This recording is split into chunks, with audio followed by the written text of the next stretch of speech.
Okay, everybody, got some pink drink for the RV. Do I know what I'm doing? No, but I watched a lot of YouTube videos, so maybe I'll do it right. So I'll show you what I'm going to do to winterize that thing right there.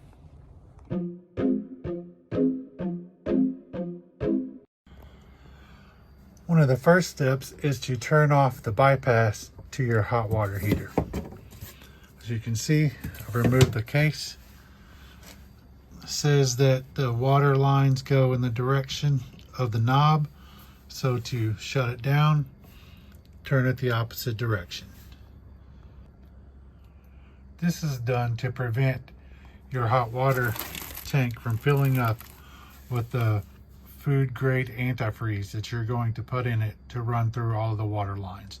There's no reason to fill up the whole water tank with this as long as you've drained it. All right, so we already drained the water and everything out a couple weeks ago, so everything should be good. A lot of people say blow it out with a air hose to get rid of water, but then other people say that water just sits in the bottom, so it really doesn't matter. Go ahead and use the antifreeze. So we're going to put an antifreeze into the freshwater connection and run it through all of the faucets. First off, make sure all of your water hoses are good to go, that everything is drained. You want to make sure this is closed before you start filling it up, along with your low spot, your low water drain. You can see ours are turned off there also. Have this clean, unused funnel. We'll run it into the freshwater connection. As you can see, we're still hooked up to electricity so that we can turn on the water pumps. Okay, in full transparency, the funnel I have isn't going to work, so I took this out of our freshwater carrier thingy that we have. I don't know the fancy words and definitions for these things, but we'll come over here and we'll use this to start getting the antifreeze into the camper. We got this from Walmart, but you can get it anywhere, any camper supply stores or anything like that. All right, in all honesty, this is probably going to be a mess. First time I ever did that, I'm totally not prepared for how to do it. The deal with the pink antifreeze is that, see what I'm telling you, look at that, what an idiot. Let's try it like this. The deal with the pink antifreeze is it's food safe, so it's not going to poison you whenever you start going in and flushing it out in the springtime.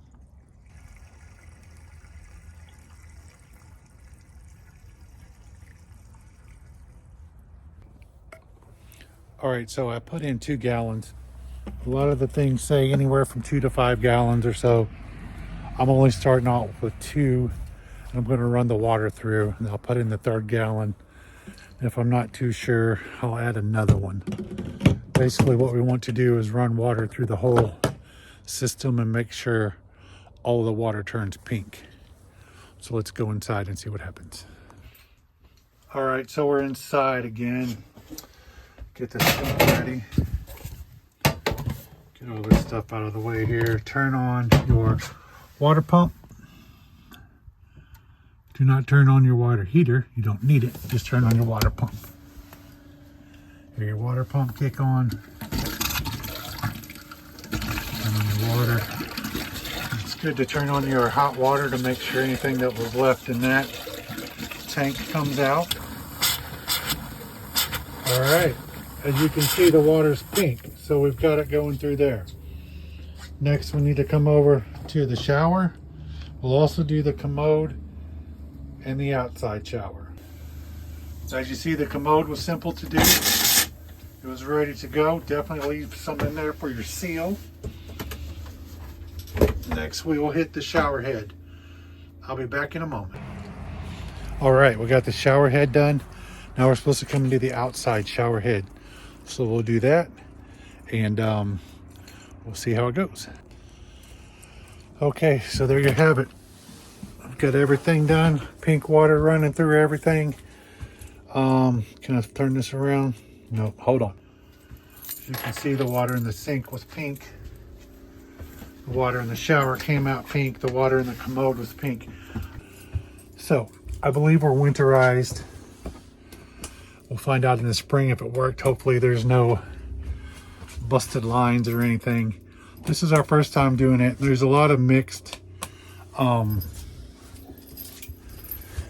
lot of people have different opinions on how to do this online. So feel free to leave us a comment below on what you think is best. Do you prefer to blow out your water with the air and see if it works? Do you go straight up with the antifreeze? I forgot to turn off the water heater, so I'm going back in. Anyway, thanks for checking it out. This is definitely my first time doing it. If you think I'm an idiot, I don't blame you. Like I said, first time for everything, right? We'll see how it works, and I'm sure we'll have a better method next winter. So thanks for tuning in, and we'll check you later. Now that I'm done, I don't think I'm content with the 3 gallons.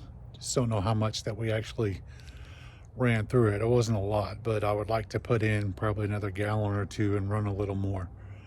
So let us know in the comments, how many do you usually put in on a little camper like this? All right, we'll see you later.